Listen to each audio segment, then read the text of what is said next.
Moi, c'est Madame Biyebili, Rachel Blanche. Je suis une citoyenne gabonaise,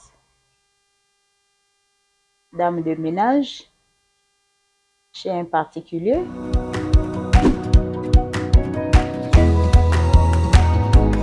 Vivre bien ou vivre décemment, pour moi, signifie avoir un bon logement déjà au départ. Ça, c'est déjà vivre bien. Avoir accès aux soins médicaux, bien se nourrir, pour ne citer que cela.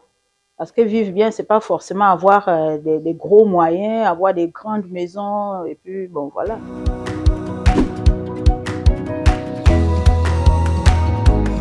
Si je dis que j'aime vraiment, vraiment mon travail, peut-être, bon, je l'aime maintenant avec le temps, au fil du temps. Mais vu que au départ, d'abord, c'était pas ça la volonté de tout un chacun. Mais avec les conditions de la vie, pour ne pas être une charge, par exemple, pour la famille, pour ne pas aller de maison à maison chez les parents, amis et connaissances, aller demander un bout de pain ou bien une tasse de riz. Donc, pour moi, je le fais par contrainte, pas par vocation ou bien pas par amour, mais je le fais, c'est pour subvenir en quelque sorte à mes besoins, pour éviter une vie, par exemple, de débauche, pour éviter le vol, pour éviter un peu, bon, de faire des mauvaises choses, quoi, en fait.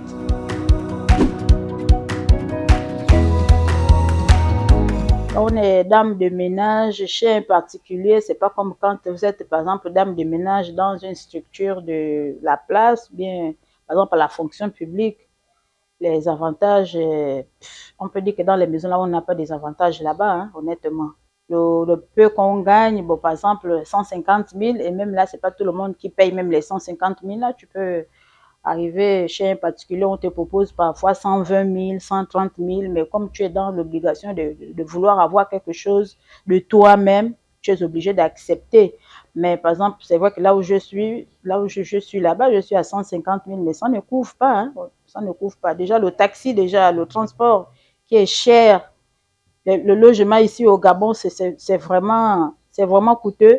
Des bailleurs aussi, des propriétaires de maisons ne, ne regarde même pas parfois l'état de sa maison. Pour lui, bon, comme il a une maison, et toi tu es dans le besoin de trouver une chambre où tu veux te loger, quand il te donne ton prix, c'est à toi de voir, hein, où tu veux pas, mais bon, le reste, c'est pas son pétard. Donc vraiment, ça ne couvre pas.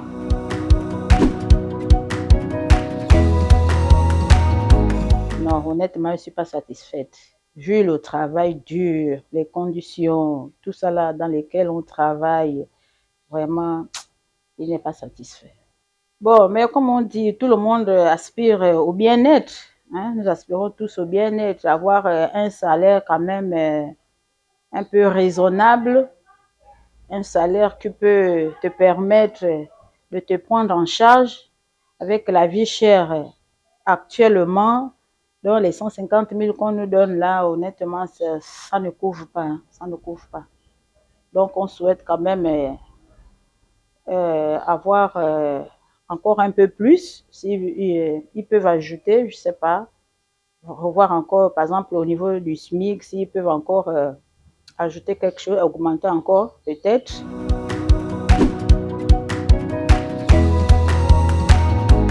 Bon, mais on espère, hein, on espère que les choses peuvent changer après le dialogue national là. On espère tout ce qui est vraiment des changements. Il ne suffit pas seulement de parler, mais tout ce qu'on souhaite, c'est que tout ce qui a été dit durant le dialogue, nous voulons juste que les choses rentrent dans l'ordre, que les choses, on veut que les choses soient concrètes en fait. On veut que les choses soient concrètes. Vraiment que nous puissions tous jouir de ces bonnes décisions-là, de tout ce qui a été dit pendant le dialogue. Donc, on souhaite juste que tout rentre dans l'ordre, que tout marche pour le bien de tout un chacun.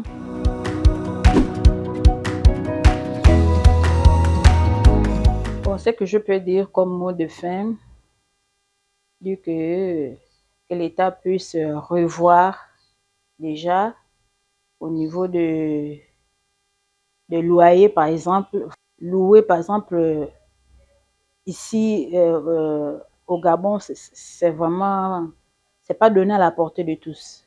Honnêtement, c'est pas donné à la portée de tous. Revoir aussi beaucoup du transport aussi. Tout devient cher en ce moment. Tout devient cher. La santé, l'éducation, vraiment, tout devient cher. Donc, nous souhaitons, pour nous qui avons des petits salaires, nous qui nous débrouillons chez des particuliers, vraiment, c'est un point qu'il faut vraiment aussi un peu peut-être amener sur la table. Parler un peu de ça aussi, le personnel de maison chez les particuliers. Le traitement n'est pas vraiment humain pour certaines personnes, mais bon. C'est tout ce que nous pourrons souhaiter, que les choses rentrent bien dans l'ordre, que chacun puisse trouver satisfaction par rapport à tout ce qui a été dit pendant le dialogue. Vraiment, nous tous, nous espérons avoir un bon retour.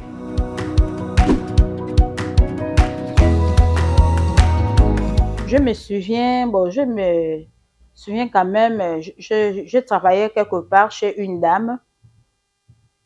J'étais malade, mais vraiment j'étais malade. J'ai dit à la dame que je ne me sentais pas bien. J'ai besoin d'aller à l'hôpital. Elle m'a accordé cette permission-là d'aller à l'hôpital. Je suis allée à l'hôpital, dans une structure de la place, me faire consulter.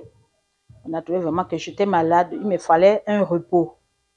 Au moins, le médecin voulait me donner au moins 21 jours. Mais je lui ai expliqué que non, je ne pouvais pas, par exemple, me reposer pendant 21 jours, vu le boulot que moi je fais. Maintenant, si je passe 21 jours à la maison, là, ce qui veut dire que la fin du mois, je n'aurai rien et je suis en location, donc je ne vais pas avoir de problème. Donc, il faut essayer un peu de voir. C'est comme ça que le médecin m'avait accordé 7 jours.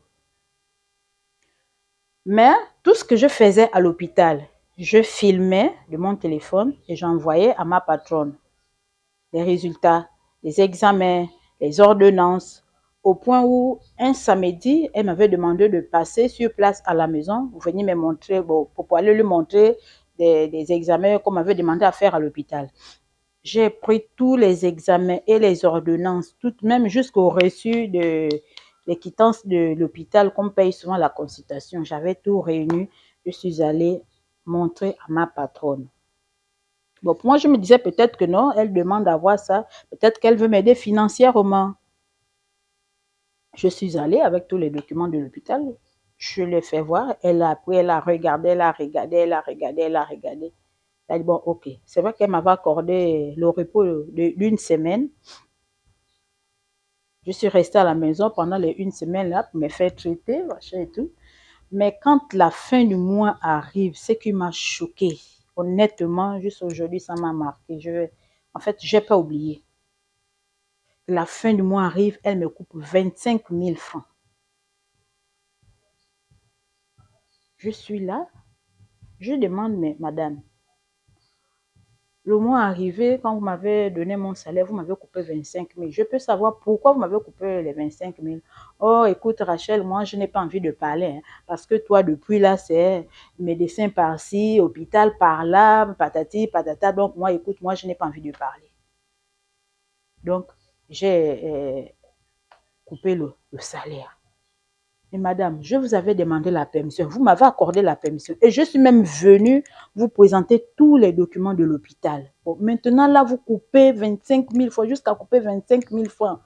Pourquoi moi aussi, j'aime pas des problèmes, j'aime pas discuter. Mais ça m'avait vraiment fait mal au cœur. Honnêtement, ça m'avait touché. Ça m'avait choqué. J'ai dit, Dieu Seigneur, c'est quelle vie ça? Donc, c'est un peu ça.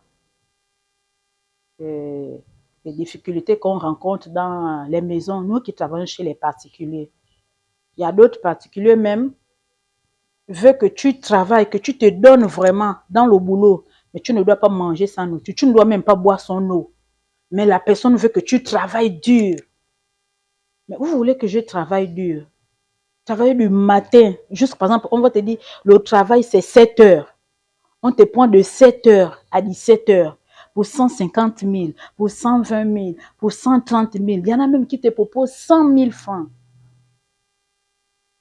Mais quand tu regardes aussi, et si tu refuses, tu fais quoi? Nous qui n'aimons pas la vie facile, nous qui ne sommes pas habitués à être debout, à aller demander chez des parents, chez des amis ou des connaissances, ou bien d'autres il y en a qui ont choisi la facilité, par exemple, avoir 1001 copains dans leur vie, qui ne veulent pas, par exemple, se débrouiller. Il y en a qui trouvent la facilité, que non, il me suffit peut-être de gérer 2 à 3 sugar daddy, et puis bon, voilà, le tour est joué. Mais nous autres, là, nous, on peut faire se battre. Même si on nous humilie dans les maisons là, même si, bon, ils nous prennent comme ils nous prennent là, mais bon, on remet tout entre les mains de Dieu, on remet tout entre les mains de Dieu. Donc, c'est un peu ça, essayer vraiment un peu de revoir tous ces contextes-là et puis vraiment essayer d'arranger les choses.